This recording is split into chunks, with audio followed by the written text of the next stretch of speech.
Have you ever left a family gathering feeling completely exhausted? Not physically exhausted, emotionally exhausted. You walked into the room feeling fine, but after talking to certain relatives, you suddenly felt guilty, insecure, angry, or mentally drained. And the strange part, you may not even understand why. You might tell yourself, they are family, I have to tolerate them. But here is something important to understand. Being related to someone does not automatically give them unlimited access to your time, your energy, your emotions, or your life. Family can be one of the greatest sources of love and support. But family relationships can also become unhealthy. The American Psychological Association describes toxic relationships as patterns involving behaviors such as emotional manipulation, coercive control, gaslighting, disrespect, harmful communication, jealousy, and different forms of abuse.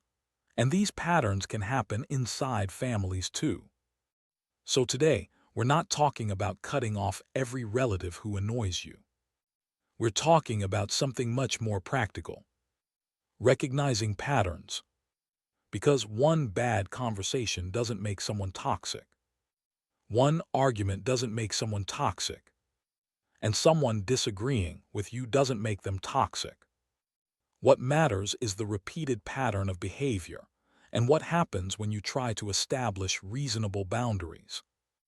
In this video, we're going to look at 7 types of family members you may need to keep at a healthy distance. And by the end, you'll understand something that can completely change the way you deal with difficult relatives. You don't always need to fight people. Sometimes, you simply need to stop giving them unlimited access to you. Let's begin. Number 1. The family member who constantly criticizes you. You probably know this person. You meet them and within 5 minutes, they have something negative to say. You've gained weight. Why are you still doing that? Your job isn't that good. When are you going to get married? Your friend is more successful than you. You should have achieved more by now. And if you accomplish something, they find a way to minimize it. You get a new job. That's not a big company. You start a business. Let's see how long it lasts. You buy something you've worked hard for. You wasted your money. You make progress. Your cousin is still ahead of you. At first you may laugh. Then you start getting irritated. Eventually, something even more dangerous can happen. You start believing them. You begin looking at yourself through their eyes. You stop celebrating your progress because you're already expecting criticism. And this is where you need to pay attention. Constructive criticism is not the same thing as constant negativity. A healthy relative might say, I think you could improve this. But they also recognize your effort. A constantly critical person doesn't seem interested in helping you grow. They seem interested in making you feel small. And sometimes, criticism is disguised as concern. I'm only telling you this because I care. Maybe. But caring doesn't require humiliation. Caring doesn't require constant comparison. And caring doesn't require making you feel worthless. So what should you do? Don't argue about every comment. You don't have to defend your entire life. Instead, establish a simple boundary. You can say, I appreciate your opinion, but I'm comfortable with my decision. That's it. No long explanation. No emotional debate. No attempt to convince them.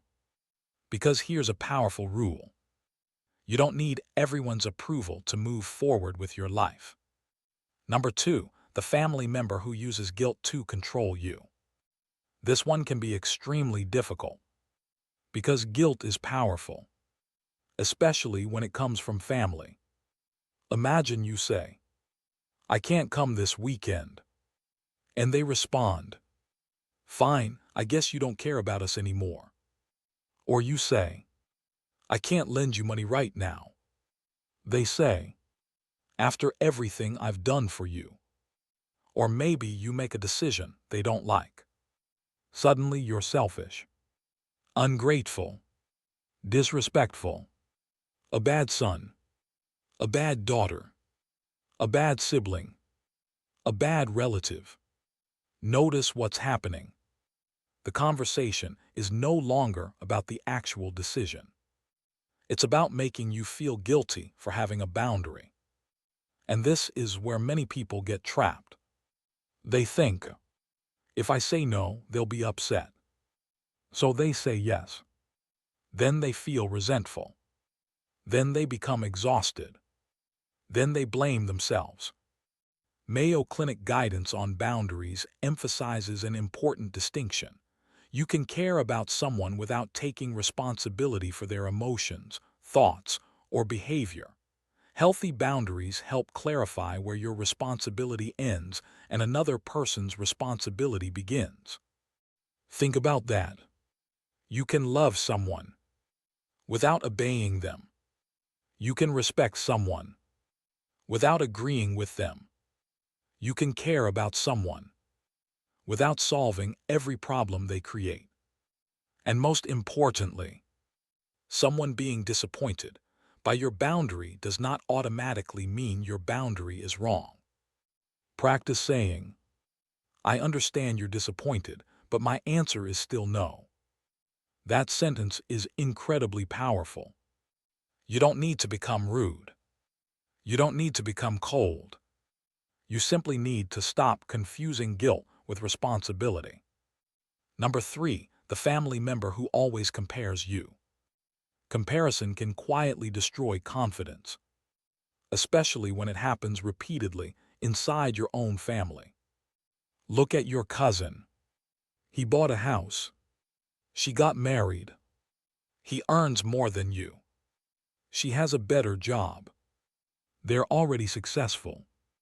And what are you doing? Maybe you've heard something like this, and perhaps you laughed it off. But repeated comparison can slowly change the way you see yourself. You stop asking, what do I want from life? And start asking, am I doing better than them? That's a completely different game. Because life isn't a race where everyone starts from the same place. People have different opportunities, different responsibilities, different personalities, different struggles, different timelines. One person may succeed at 25, another at 35, another at 45. Someone may build a career early. Someone else may spend years taking care of family before pursuing their dreams. So when someone constantly compares you to others, don't accept their scoreboard as your scoreboard. You can respond, I'm happy for them, but I'm following my own path. Simple. And if they continue, change the subject. You don't have to participate in every comparison. Remember, your life becomes miserable when you measure your worth using someone else's timeline. Number 4, the family member who only contacts you when they need something. This person disappears when life is normal. But suddenly, they remember your phone number when they need money. They need a favor. They need a ride. They need help with paperwork. They need advice. They need you to solve a problem. And after you help them, silence until the next emergency. Of course, helping family is not a bad thing. In healthy relationships, people support each other. The problem is one-sidedness. If you're always giving and they're always taking, eventually the relationship becomes less like connection and more like a transaction. You may even feel guilty for noticing it. You think, maybe I'm selfish. No, sometimes you're simply noticing an unhealthy pattern. Ask yourself, do they ever ask how I'm doing? Do they respect my time? Do they help me when I need support? Do they appreciate what I do? Can I say no without being punished emotionally? These questions matter because healthy relationships have some degree of reciprocity. That doesn't mean everything must be perfectly equal. Sometimes you give more. Sometimes they give more. But over time, there should be mutual care and respect. So if someone repeatedly treats you like a resource instead of a person, reduce your availability. You don't need to announce, "I'm cutting you off." You can simply become less available. Instead of immediately saying yes, say, "I can't help with that this time," and watch what happens. Their reaction will tell you a lot. Number 5, the family member who gossips about everyone. This person knows everyone's secrets. And somehow, they always have something negative to say. Your aunt, your uncle, your cousin, your neighbor, your brother, your sister. Everyone becomes a topic. And you might think, it's okay, they're only telling me. But here's the uncomfortable question. What makes you think you're the exception? If someone constantly shares other people's private information with you, there's a good chance your private information may eventually become someone else's conversation. So be careful about what you tell them. You don't have to become paranoid. Just become selective. You can be friendly without being completely open. There's a difference between being warm and being vulnerable. You can talk about movies, sports, food, travel, work, general life. But maybe you don't tell them your deepest fears, your financial plans, your relationship problems, your business strategy, your private struggles, your future plans, because information is powerful. And not everyone deserves access to the most private parts of your life. There's an old principle worth remembering. Trust should be built through consistent behavior, not simply inherited through family. Being someone's relative doesn't automatically make them trustworthy. Trust is earned. Number 6, the family member who doesn't respect your boundaries. This may be the most important one, because sometimes you clearly communicate what you need, and they ignore it. You say, "Please don't talk about my relationship." They continue, "Please don't borrow my things without asking." They continue, "I don't want to discuss my finances." They keep asking, "I need some privacy." They invade it.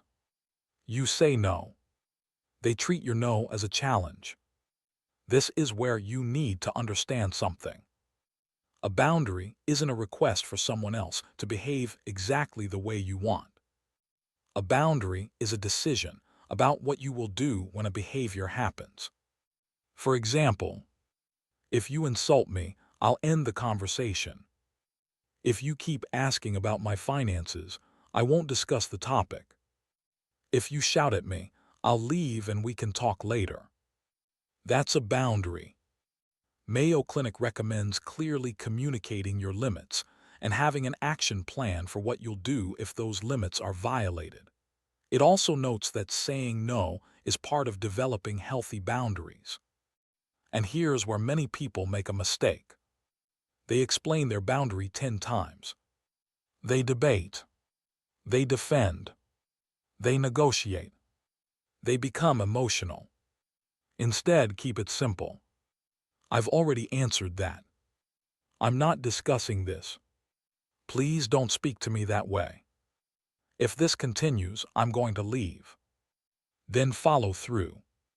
Because a boundary without action is often just a request. Number 7, the family member who makes you feel like you're never good enough.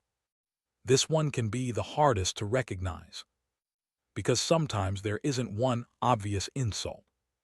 Instead, there's a constant feeling. You feel like you have to prove yourself. You achieve something, but it's never enough. You help them, but they want more. You make progress, but they move the goalpost. You become successful, but they find something else to criticize. Eventually, you develop a strange habit. You stop enjoying your achievements. You immediately look for the next thing you need to prove. You think, maybe when I earn more, they'll respect me. Maybe when I get married, they'll be proud. Maybe when I buy a house.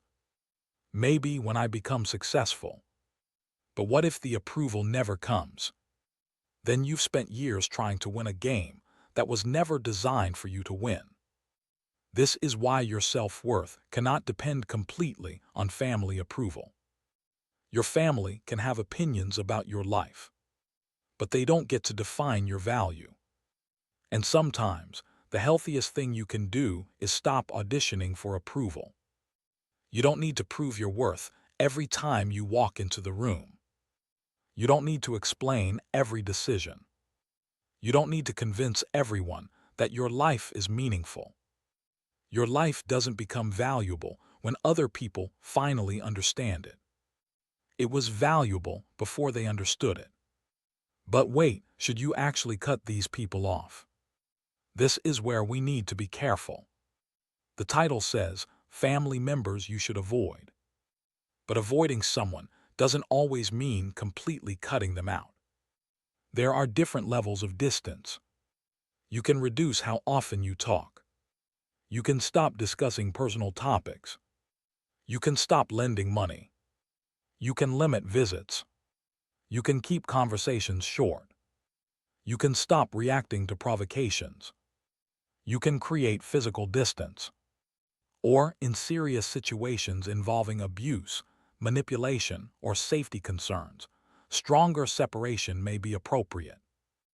Mayo Clinic notes that there are situations where ending or significantly limiting contact can be necessary and healthy, particularly when a relationship involves abuse or unwanted manipulation. It also acknowledges that distancing from family can be emotionally difficult. So don't treat this video like a checklist saying, "Number 3 is my cousin. I'm cutting them off today." No. Instead ask, is this a repeated pattern? Have I communicated my boundary? Do they respect it? Does this relationship consistently harm my well-being? Is there a possibility of a healthier level of contact? Those questions are much more useful. The biggest mistake people make. Here's the biggest mistake people make with difficult family members. They try to change them. They think, if I explain it better, they'll understand. If I show them enough love, they'll change. If I prove that I'm right, they'll finally respect me. Sometimes that works. Often it doesn't. Because you cannot control another person's thoughts, feelings, or behavior. You can control your response. You can control your availability. You can control what information you share. You can control what conversations you participate in. You can control where you spend your time. And you can control the boundaries you maintain. This shift in thinking is incredibly powerful. Instead of asking, how do I make them stop? Ask, what will I do when they don't stop? That's where your power begins. How to deal with a difficult family member. Let's make this practical. The next time a family member crosses a line, try these 5 steps. Step 1. React immediately. If someone says something hurtful, give yourself a moment. You don't have to answer every comment. Silence can prevent unnecessary escalation. Take a breath. Slow down. Then respond. Step 2. Name the behavior. Don't attack their personality. Describe the behavior. Instead of, "You're toxic," say, "I don't want to discuss my finances." Instead of, You always disrespect me. Say, I won't continue this conversation if I'm being insulted. Specific language is more powerful. Step 3. Set a clear limit. Keep it short. I won't discuss that. I can't lend money. I'm not available this weekend. Please don't speak to me like that. No 20-minute explanation. Step 4. Follow through. This is the part people often forget. If someone repeatedly crosses your boundary, there needs to be a consequence you control. Leave the conversation. End the phone call. Change the subject. Reduce contact. Don't lend the money. Don't share the information. Boundaries become meaningful when your behavior matches your words. Step 5. Stop feeling guilty for protecting your peace. This doesn't mean becoming selfish. It means understanding that your well-being matters too. Mayo Clinic emphasizes that healthy boundaries can reduce stress and improve relationship satisfaction, while also helping people avoid taking responsibility for emotions and behaviors that belong to others. You are allowed to have limits. You are allowed to say no. You are allowed to change your level of contact. And you are allowed to protect your peace. One more important thing. Before you label someone as toxic, look at the whole situation. Ask yourself, is this person actually harmful, or are they simply different from me? Because disagreement isn't toxicity.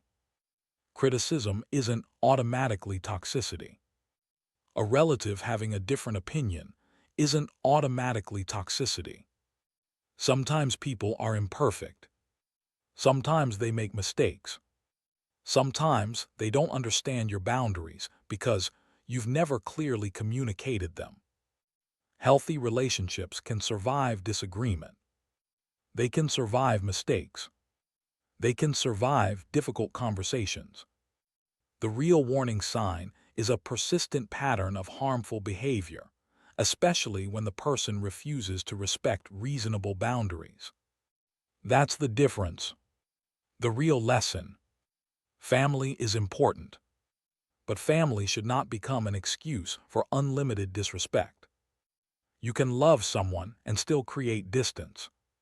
You can forgive someone and still stop trusting them. You can care about someone and still say no. You can wish someone well and still decide that you don't want them deeply involved in your life. That's not necessarily hatred. Sometimes it's maturity. And remember this. Distance doesn't always mean punishment. Sometimes distance is simply protection. Protection of your time. Protection of your mental space. Protection of your relationships. Protection of your future. Protection of the person you're becoming. Because every relationship consumes something. Time, attention, energy, emotion. And if you constantly spend those resources around people who make you feel worthless, anxious, guilty, or exhausted, eventually there may be nothing left for your own life. So choose carefully. Not everyone deserves the same level of access to you. And that's okay. Final message. Maybe you've recognized someone in this video. Maybe it was a critical relative. Maybe it was someone who constantly guilt-trips you. Maybe it was the family gossip. Maybe it was the person who only calls when they need something. Or maybe you recognized yourself. And if you did, don't feel ashamed. The goal isn't to create enemies. The goal is to become more aware. Because healthy relationships don't require you to constantly abandon yourself just to keep someone else happy. You can be kind and have boundaries. You can be generous and still say no. You can love your family and still protect your peace. And sometimes, the most powerful sentence you can learn is only 5 words. I don't have to explain. You don't have to explain every decision. You don't have to defend every dream. You don't have to prove your worth. You don't have to win every argument. And you don't have to keep standing in the same place just because someone is related to you. Your life is yours. Your time is yours. Your future is yours. Choose the relationships that help you become healthier, wiser, calmer, and stronger. And when someone repeatedly crosses your boundaries, don't always fight harder. Sometimes, step back, protect your peace, and keep moving forward. If this video helped you understand your relationships a little differently, consider subscribing. Because sometimes, changing your life doesn't begin with finding new people. Sometimes, it begins with learning who should no longer have unlimited access to you.